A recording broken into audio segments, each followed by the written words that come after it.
Technology is supposed to help us, but sometimes it can really distract us and pull us away from what we're trying to get done. So today I'm going to give you my top 5 tips on how to go distraction-free with technology. So part of the problem of getting distracted is you can't get a whole lot done if you're doing a little bit of everything, right? You really need to concentrate your efforts on one thing. And if you don't get the things you need to get done completed during your day, when you leave work, when you go back to life, you're going to be thinking about all those things you didn't do, all the people who are waiting on you to get things done. And you just have this lack of peace because you know that you're not doing what you could be doing.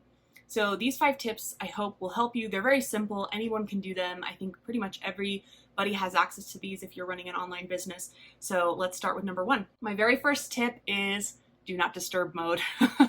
It seems so simple, but honestly, just taking the time to either shut your phone off, turn on do not disturb mode, put your face down, don't put your face down, put your phone face down on your desk or somewhere away from you so that you don't see when things pop up. And if you have do not disturb mode turned on or airplane mode turned on, those things shouldn't pop up to notify you and bug you anyway. Honestly, I've been pulled away from so many things, so many meetings that I've been really focused in, and then I see a little flash on my screen and it pulls my attention away. Even if it doesn't seem like that big of a deal, it keeps me from being completely focused with this person. So do not disturb mode is super powerful. What you don't know, you know what I mean? Sometimes you don't want to know right then. Sometimes you just need to focus. My number 2 tip is noise canceling headphones or earbuds or whatever you have. This is specifically for if I'm doing something that requires all of my focus, like writing or like, building a website or something where I really can go a lot faster if I have all hands on deck as far as my senses go and I'm really just dialed in. Noise canceling headphones help me because I am a work from home mom. So there's a lot of noises going on. I have a kindergartner who comes home in the middle of the day. So, sometimes she's watching TV or sometimes she just is making noise and playing. The noise canceling headphones really allow me to focus. And as a bonus tip to this one, if you go on YouTube and search for focus music, now I have YouTube Premium, so I don't have ads that come and interrupt because that can cause problems, right? But focus music is super helpful for me. It dials me in and it like hours will go by and I don't even know. I'm like, oh my gosh, look how much I got done because that music really centers me and pulls me in. Okay, number 3, I think we're all guilty of this. If you've ever had too many tabs open, my number 3 tip is 1 tab at a time. Now that doesn't mean I don't have other tabs open. All it means is I have 1 tab in front of me. So what I'll do is I'll take the tab that's the most important one that I need to be working on, especially if it's a writing project, and I'll pull it out from the block of other tabs and I'll minimize the browser of the other with all the other crazy tabs on it.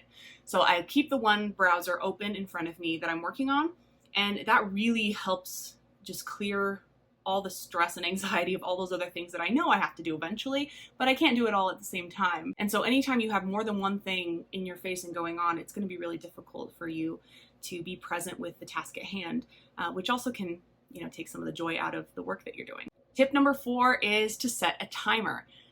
Here's what I mean by that. So if you're like me, you have meetings interspersed throughout the week, and you do have some time in between those meetings to get things done.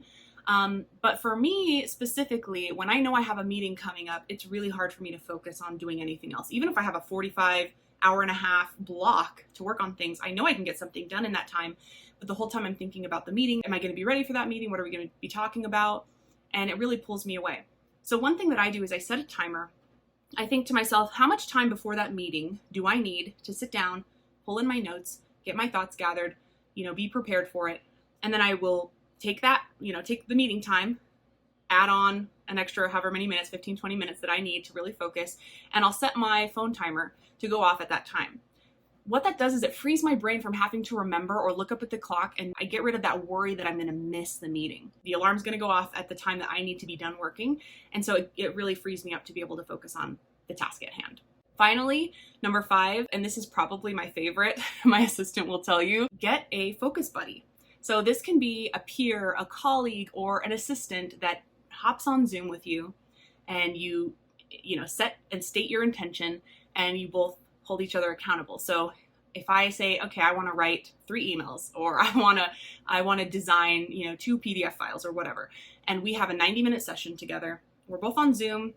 We got our cameras on. We're both muted, so I can be listening to my music like I talked about earlier. And I'm pushed like a little bit more. There's a little more accountability there. It makes me challenged. It makes me want to finish that task before we jump off the Zoom call, and to be able to tell that person at the end, I did it. It's like going to the gym. If you have a buddy who's going to be waiting there for you at 6 a.m. on Monday morning, you're probably not just going to no-show, right? You're going to be there because there's that extra layer of accountability. When people are employed in a 9-to-5 type job, when their job is done, they come home and they can leave everything at work. When you are a mom working from home, or anyone who's working from home, or if you own your own business, you carry all that stuff with you. And so being able to get all this stuff done, being able to focus in and get it done during the hours you've set for yourself to do it, really frees up your energy. It gives you this peace of mind. It gives you the freedom to do what you love after work without carrying the burden of all of those tasks with you. So I hope these tips helped you. You've got this, and I'll see you next time.